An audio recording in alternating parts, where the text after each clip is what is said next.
India में हर साल 50,000 से भी ज्यादा न्यू स्टार्टअप्स लॉन्च होते हैं, पर पता है उनमें से कितने फर्स्ट 12 मंथ सरवाइव कर पाते हैं? Less than 10%। इमेजिन 90% फाउंडर्स पहले ही साल में क्विट कर देते हैं। ये डिस्करेज करने के लिए नहीं बता रहा, पर ये एक ऐसी रियलिटी है जो किसी को नहीं पता। मुझे खुद स्टार्ट करने से पहले ये नहीं पता थी, पर अब जब पता है तो मैं आपको वो सब कुछ बता सकता हूँ जिससे आप उन 90% फाउंडर्स में ना आ जाओ। Hi, I am Sparsh and I run a healthy snacking brand called Go Brew nuts.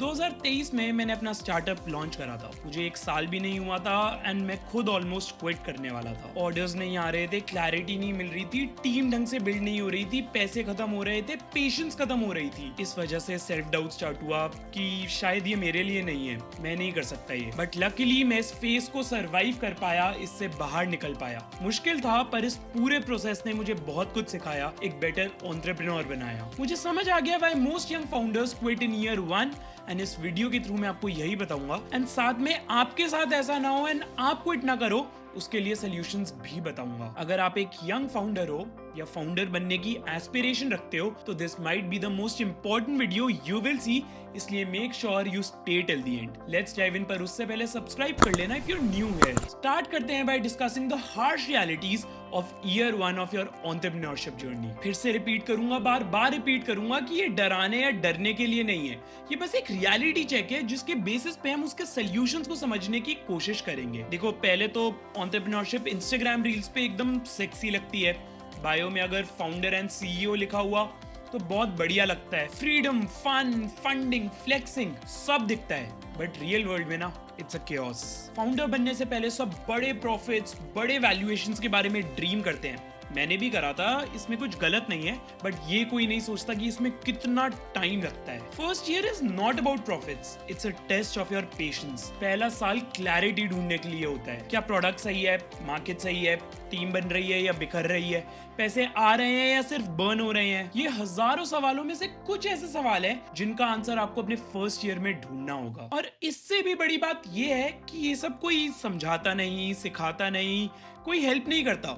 ये सब कुछ धीरे धीरे खुद फिगर आउट करना पड़ता है। इनफैक्ट इस पूरे प्रोसेस में जब रिजल्ट्स नहीं दिख रहे होते तो आसपास के लोग, फैमिली मेंबर्स, दोस्त सब लोग क्वेश्चन भी करने लगते हैं कि कहीं टाइम तो नहीं वेस्ट कर रहे, लाइफ खराब कर रहे हो, कुछ हो तो रहा नहीं, जॉब ही कर लो, सब कुछ वेस्ट हो जाएगा, वगैरह वगैरह। और इसके साइड बाय साइड आपके सेम एज ग्रुप के लोगों की जॉब लग रही है, प्रमोशन हो रहे हैं, फॉरेन कंट्रीज में पोस्ट ग्रेजुएशन करने जा रहे हैं। ये सब कुछ हर रोज धीरे धीरे पाइल अप हो रहा होता है, प्रेशर बढ़ रहा होता है, सेल्फ डाउट बढ़ रहा होता है एंड बूम, एकदम से सब हटता है and the only solution you can think of is quitting. This is what the first year does to a founder and इसीलिए 90% founders quit and only 10% survive. ये एक फिल्टर की तरह एक्ट करता है, जो इस फिल्टर को क्रॉस करता है वही आगे बढ़ता है। And this is the harsh reality of year 1 of your entrepreneurship journey. इसको और डिटेल में लेके चलते हैं एंड बात करते हैं 5 biggest reasons why young founders quit की।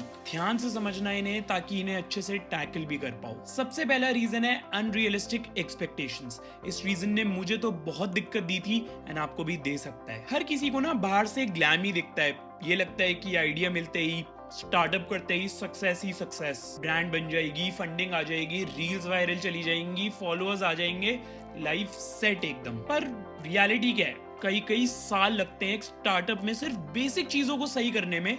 सक्सेस तो बहुत दूर की बात है। प्रोडक्ट मार्केट फिट ढूंढना, प्रोडक्ट को सही करना, वॉल्यूम पे सेल्स आना, टीम बिल्ड करना, प्रोसेसेस बिल्ड करना, इन्हीं सब में 4-5 साल लग जाते हैं। जब ये सब सही होता है तब जाके कहीं सक्सेस के बारे में सोचना स्टार्ट कर सकते हो।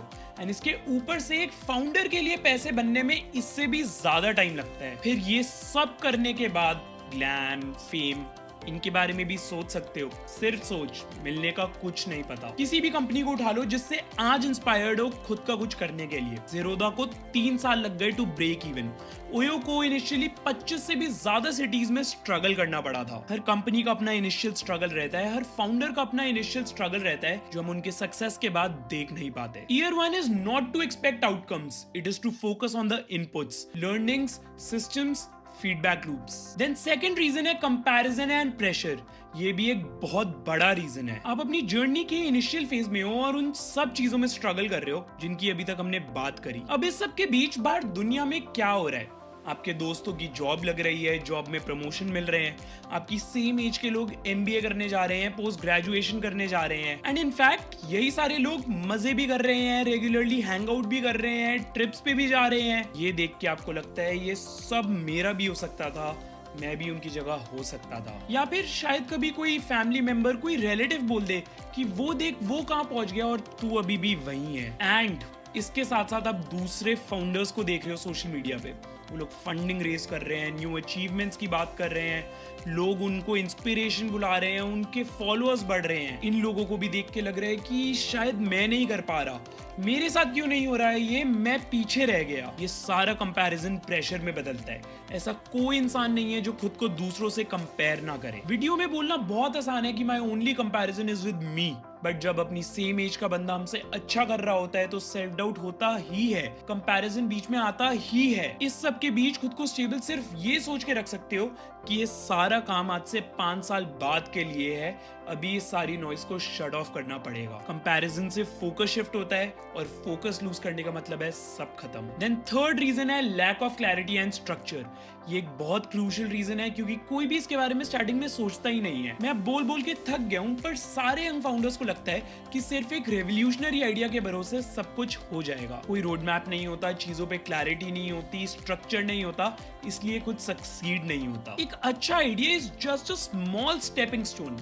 सक्सीड करने के लिए उसके आगे बढ़ना होता है, एग्जीक्यूशन पे फोकस करना होता है, which happens through clarity and structure. एक प्रॉपर सिस्टम इन प्लेस चाहिए होता है, which happens through these 3 things. सबसे पहले क्लियर गोल्स, मंथली गोल्स क्या है, क्वार्टरली गोल्स क्या है, ईयरली गोल्स क्या है, सब डिफाइन करो। Realistic, achievable and measurable. Then कौन से बेसिक मेट्रिक्स आपको रेगुलरली ट्रैक करने हैं, revenue, retention rate, conversion rate या और कुछ। एंड फिर एक फीडबैक साइकिल बिल्ड करनी है, कस्टमर के रिव्यूज हो, मेंटर्स का फीडबैक हो या डेटा का एनालिसिस हो। ये पूरा सिस्टम एक अच्छे आइडिया को एक अच्छे बिजनेस बनाने की जर्नी में हेल्प करेगा और आप अपने फर्स्ट ईयर में लॉस फील नहीं करोगे। अगर आपका विजन क्लियर नहीं तो आपकी एग्जीक्यूशन कभी क्लियर नहीं होगी। देन फोर्थ रीजन है रॉन्ग माइंडसेट अबाउट मनी। बहुत यंग फाउंडर्स पहले ईयर में पैसा कमाने के चक्कर में वैल्यू देना भूल जाते हैं या फिर इनिशियली नॉन रेलेवेंट चीजों पे बहुत ओवर स्पेंड कर देते हैं। फैंसी लोगो, extravagant advertisements, packaging, office,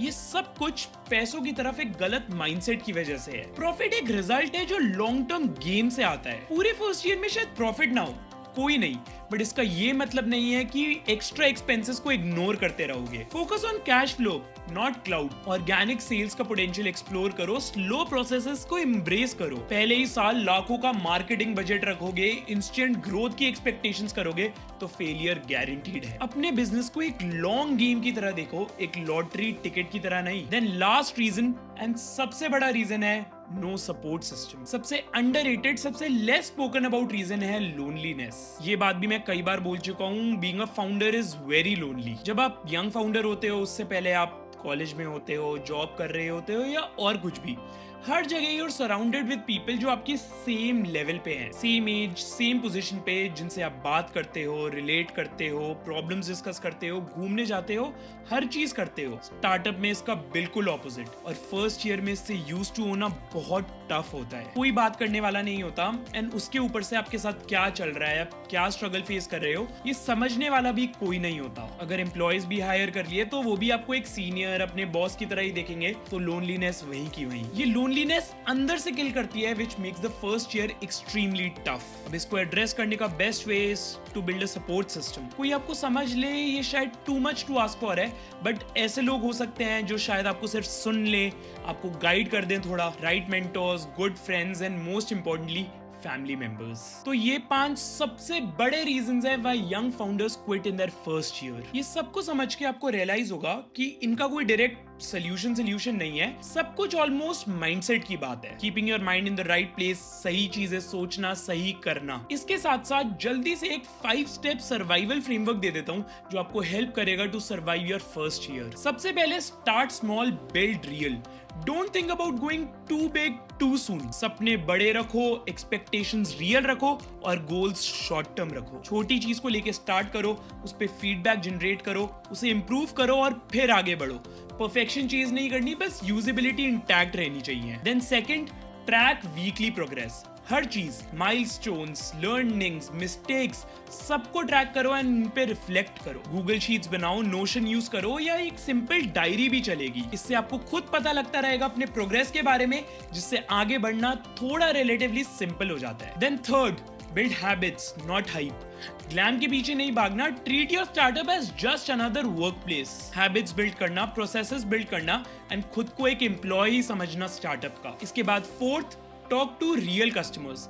customers से बात करके फीडबैक तो मिलता ही है, जिससे आप अपने प्रोडक्ट को इंप्रूव कर सकते हो, बट इसके साथ साथ वैलिडेशन भी मिलती है। आउटसाइड वर्ल्ड से स्टार्टिंग में और कोई वैलिडेशन नहीं मिलती, बस कस्टमर्स ही वैलिडेट कर सकते हैं कि आपका स्टार्टअप चल रहा है, आप कुछ मीनिंगफुल बिल्ड कर रहे हो। Then lastly, remember why you started. जब भी डाउट में हो, अपने वाई को याद करो, अपने पर्पस को याद करो कि क्यों आपने एक फाउंडर बनने का सोचा, एक स्टार्टअप लॉन्च करने का सोचा। क्विट करने का मन हो रहा है तो ये वाई ही आपको रोकेगा। एंड ट्रस्ट मी, अगर आपका वाई स्ट्रांग है, आपको अपने पर्पस पे भरोसा है, तो आप क्विट नहीं करोगे। मुझे जब भी गिव अप करने का मन होता था, ये सिंपल 5 स्टेप फ्रेमवर्क मुझे हेल्प करता था एंड आई एम श्योर आपको भी करेगा। देखो, एंटरप्रेन्योरशिप सिर्फ एक बिजनेस नहीं होता, ये एक ट्रांसफॉर्मेशन जर्नी होती है। आपका आइडिया चेंज हो सकता है, आपकी टीम चेंज हो सकती है, पर अगर माइंडसेट स्ट्रांग है तो आप टिके रहोगे। ईयर 1 आपको तोड़ता है, पर वही ईयर 1 आपको बनाता भी है। सो अगर आप भी अपने स्टार्टअप के फर्स्ट ईयर में हो या स्टार्ट करने का सोच रहे हो, don't fear the struggle, embrace it. क्योंकि जो लोग ईयर 1 सर्वाइव करते हैं ना, वही लोग आगे जाके ईयर 10 डोमिनेट करते हैं। तो मैं बस यही कहना चाहता हूँ कि don't quit when it's hard, quit when it's meaningless.